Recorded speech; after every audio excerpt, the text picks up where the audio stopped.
I wanted to get on because it's the fastest way to do things. I've had a couple of people ask, check on me in the comments in my last video, because I was kind of off last week and I didn't have a garden video this week. I'm going to get one up hopefully today, if not tomorrow, because I want to share with you what you can plant in February. But the title kind of says a lot for what this video is about.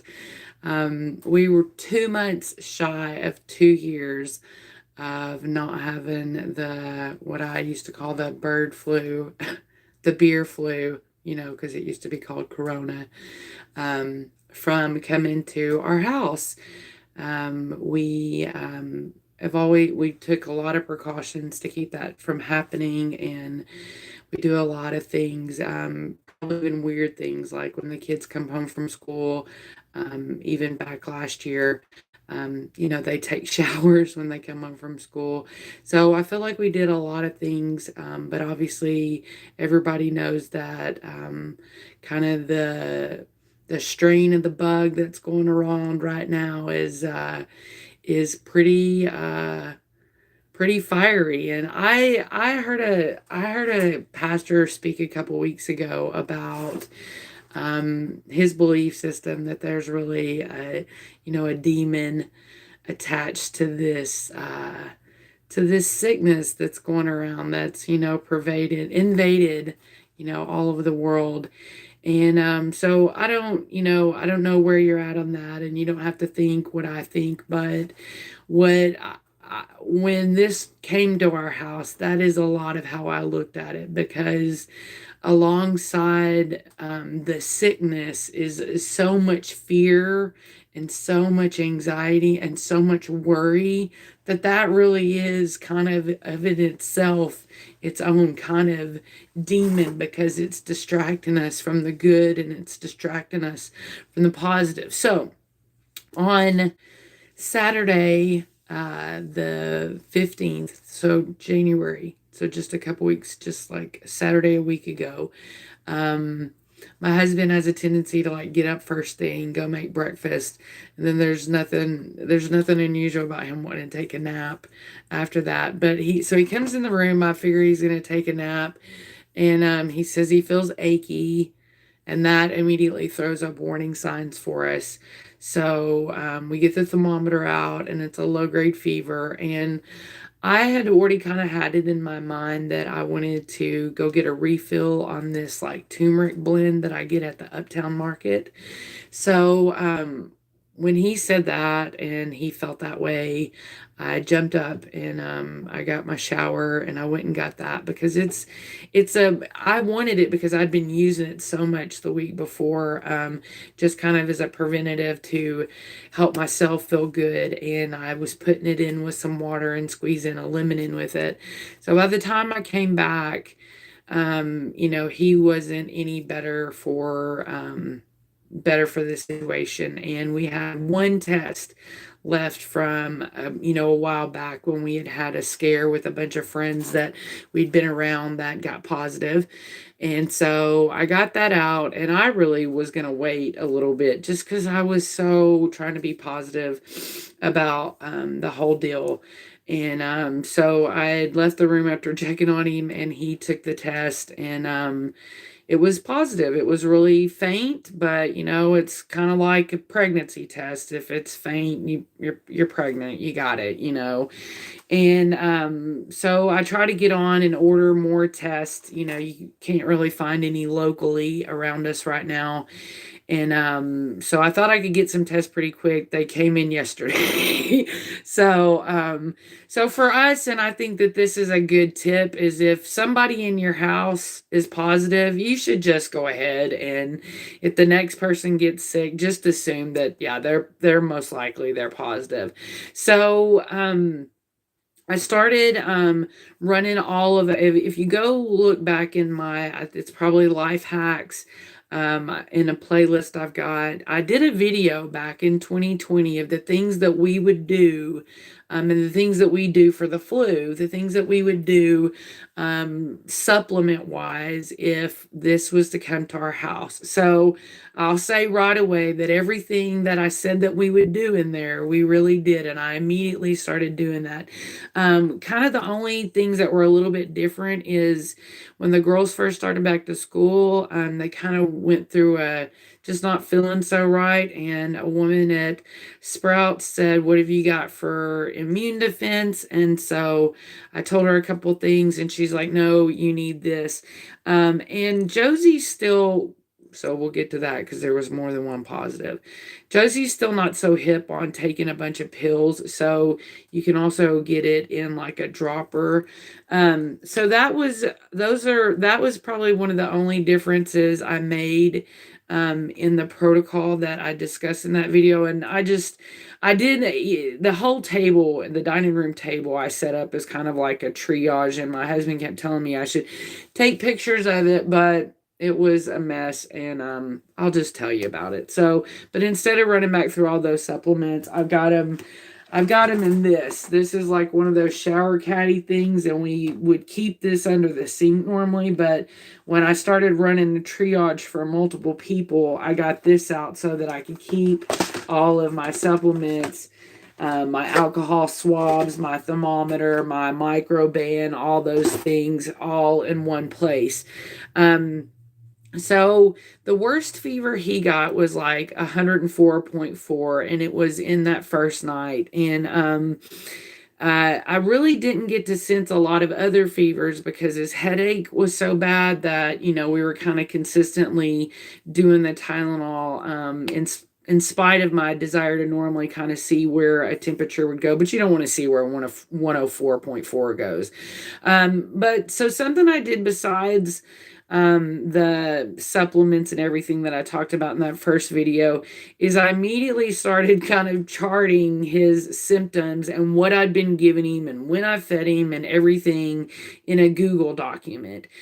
So he was that way Saturday. Sunday was a little bit better. I'd heard from a lot of people that had been through this before that being outside and staying, at least walking around and getting some sun was a huge deal for them. I talk about my friend Christy Caggiano that came out and did my garden consult. Well, she also made a long list, and I'll try and link that in the description when I get done with this. But she made a long list of things that she learned from people that she interviewed, that had the sickness and that had survived it, and what they did and what they thought mattered for them. And so I'd read that before this came to my house, and then I read it again right when it got here. I'm sorry if I get emotional, because I'm still kind of in this journey a little bit. So first thing Sunday, I got him up and moving around. Meanwhile, the entire house feels great. I moved myself out of the bedroom. We had a twin bed, a twin mattress that I'd been wanting to get rid of. But I put that up in the living room.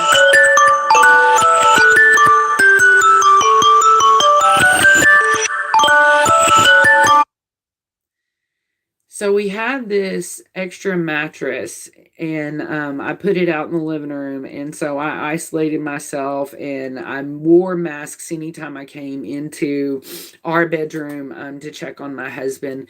Then on Monday, like I said, on Sunday, like everybody was like, la, la, la, la, la, la.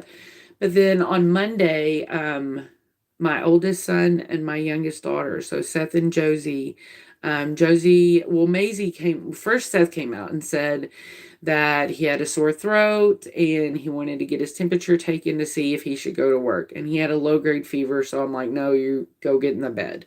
And then Maisie came out and she said, Josie's hysterically crying. She says that she had a terrible night, that she hurts, and that she's hot, and that she's cold. So I go and check Josie. And again, so I'm out of tests, but I mean, all the signs are the same, so there's no reason to be like, well, maybe we just treated like it was all the same because it's silly to kind of make ourselves believe that maybe it's not. So I started running the same protocol on them, and I noticed with everybody that something that was inherent is that they all got really sad really, really fast, really sad and really downtrodden feeling. And so, besides helping them with their symptoms and tracking all of their symptoms, and because then everybody went into isolation. Josie got isolated to her room, Seth got isolated to his room, Maisie got moved out of Josie's room. So now everybody's in kind of an isolation, and that makes everybody immediately kind of feel bad too. So Josie slept most of the day on Monday, and so the sadness really picked up on Tuesday. But something that we did for the sadness, and something that we did, like I said, that was on that list of things, is we got up and we got in the yard every day. Um, yeah, Vanessa, a lot of us did. We stayed bundled up, and there was a lot of sweating going on. There was a lot of sweating going on. But we got out and we walked the yard, the backyard every day, and everybody stayed distance from each other. People would come out at different times and sit in the sun. And for Josie, that was really a game changer to be able to get out of her room. It really did a lot to lift up her spirits, and it was good for everybody to kind of compare where they were at. Now, Maisie, meanwhile, was just so helpful to me. She was such a blessing. She never felt bad. And we really kind of think that Maisie may have been the asymptomatic carrier that brought this into the house, because almost Maisie's entire class was out with it, and Maisie wasn't. So we don't really know. Nobody knows where it comes from, but Maisie never felt bad. Now, on Tuesday night, my mom said that she had a sore throat. Maisie said she had a headache, but Maisie'd been helping me care for people for, 2 or 3 days. And so once she ate, she felt better and she never felt anything else. Now, I'll say that as soon as my bedroom mate, my husband, as soon as he started feeling bad, I started giving myself all the same supplements that I was giving him: the vitamin C, the A, the D, the astragalus, the zinc, all the things. So the same thing with Maisie. When her bedroom mate, her sister, got sick, Maisie started taking all the same exact supplements, all the little flu remedies, all the things that everybody was taking. Maisie was taking that along with me and everybody else. So I'd like to think that that's why Maisie did so well, and that's why I was doing so well, and I did real well. So, okay, I said that mom got a sore throat. So mom got a sore throat um Tuesday night, and we immediately gave her all the things, gave her the flu remedy. And again, I talked about that in that video, and I'll link it. But the flu remedy is like 3 cups of pineapple juice. It's 6 lemons squeezed, and then like 2 teaspoons of ginger powder and a fourth teaspoon of cayenne. And you put that all together, and then you take 8 ounces of it till you feel better, basically. So it really opens you up a lot. And that pineapple juice is amazing for getting all the gunk out of your chest. So like I said, we got mom doing all the things.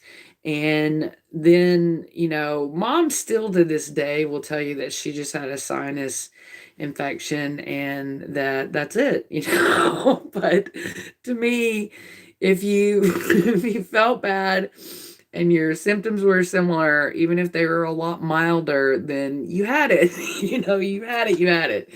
So now on Wednesday, I personally hit a wall. Like, I think it's because I know I was really tired. I mean, I was getting up at midnight, at 4 o'clock, at 8:30 in the morning, and checking everybody, every 4.5 hours for symptoms, to just try and comfort them in any way that I could, and, get them on the mend.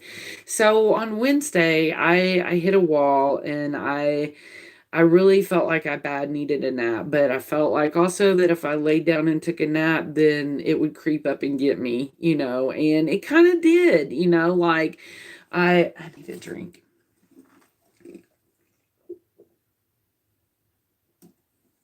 Sorry about that. So, I never know why people apologize for needing a drink of water, but I'm sorry. So, so I hit a wall and I needed some rest and I got good rest that night and I kind of got classified as a patient at that point. But at that point my husband was also feeling a lot better and I kind of told him like you can't leave Maisie out there to run this show. So he and Maisie became the team then and everybody else, all the other patients just started feeling better and better and better. And um, Seth never really had a more than a low grade temperature, and Josie only went up to like 101.5. But again, I stayed ahead with the Tylenol different than I normally would with the sickness because I didn't want Josie to have to go through bad headaches because some friends of ours, their kids had these just crazy skull cracking headaches, and my husband had one for 3 days. And so I think I kind of kept the fevers down because I was keeping the headaches at bay. And so by the weekend, everybody else was feeling great. And so I think kind of during the weekend is where I got a little off track with my supplements because all my patients were good. And mind you, like from the time I hit the wall on Wednesday, I just kept trying. I was in a state of denial myself. The river, I was drowning in denial. I kept telling my friend, and even Leslie, I was like, I've got a UTI. That's all it is. And I wouldn't let myself lay down. Like, I went to sleep that night, Wednesday, Thursday, I got raked half the backyard. I built another flower bed. I just was going crazy trying to find stuff to do because I mean, I don't like to admit the words like worried and stuff, but I was worried that if I laid down that it would get me. And so, like I said, I think I got off track with my supplements, and because I know that there was a day that I didn't have any vitamin C, and now I know there was extra vitamin C in here. Um, So Monday, everybody went back to what they were doing. Everybody was good. Everybody had been fever free for like 3 days. Thank you so much, Vanessa. Um, Everybody had been fever free for like 3 or 4 days. And on Monday, I did like 7 loads of laundry and I hung out 2 loads of sheets and I was on fire, and I should have done a video. Yeah, the upper respiratory is crazy. Like I part of me wonders now if that's where I'm at, but I'm getting there.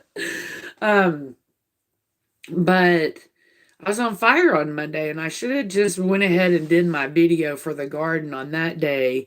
But on Tuesday, I woke up and I was just like, I felt like I'd been hit by a truck, and I didn't even feel the way I feel right now last week. I just like, my head was heavy with that sinus fog, and you know how your taste and your mouth even change when that's going on. And somebody just commented that this upper respiratory thing that's going around. So maybe mom was right. Maybe mom didn't get it. Maybe mom just got some upper respiratory thing going on.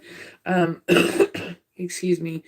Because Monday I had her call in and talk to her doctor about getting a cough medicine because she had a worse cough than anybody. Nobody else really had a cough except for my husband. So all total, it really hit him the hardest. And the kids were kind of eh. And then here's my mom over here with heavy sinus and this major cough. So she got on a telecall with her doctor, because she's like 65. And I just I'm keeping her alive, and I just got her the healthy she's been in almost the whole time I've known her. And so she got an antibiotic for her sinuses. Let me see what Stephanie's saying.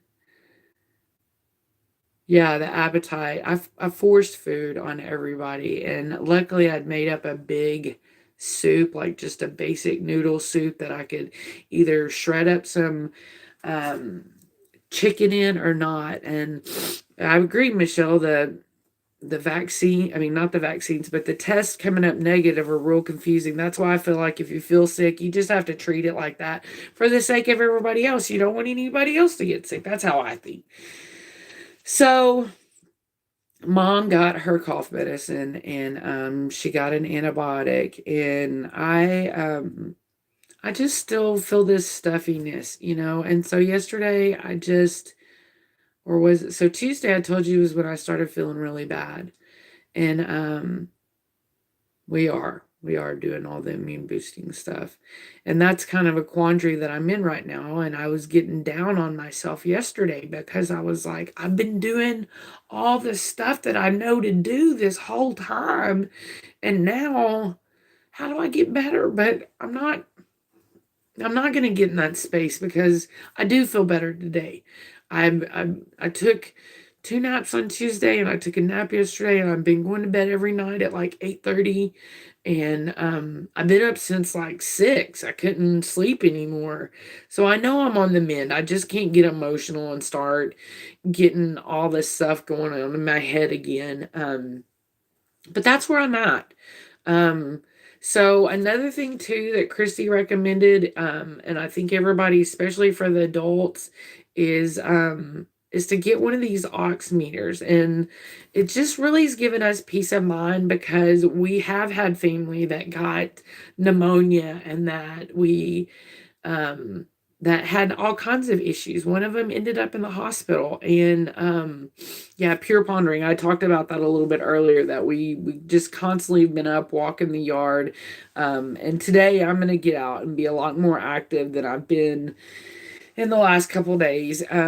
So that's where we're at, and we made it. And I'm still making it. I can't let this get me down, and I've just gotta. I needed a break, so that's the thing, is I wouldn't let myself take a break. I had to get everybody well first, and so I think that's another thing, is I got everybody well, and I got my nest cleaned up. And then it's like my body was like, okay, now you got to take a break. You got to shut down for a minute and take a break. And so I took a break. But look, I've been buying seeds. So, and yesterday I was waiting for some of these seeds to come in, like I was going to run outside right then and plant them. But I didn't. But I am going to get busy today, and I'm going to get a tour going so that you guys can see all the cool things I've got going on, because in spite of being like this, I still haven't stopped doing anything that I said I was going to do in my yard. So thank you guys for supporting me. Thank you for everybody that reached out to me in the last couple days. I'm sure so grateful to have you all out there, and I appreciate your prayers, mostly to keep me positive. Mostly to keep me positive.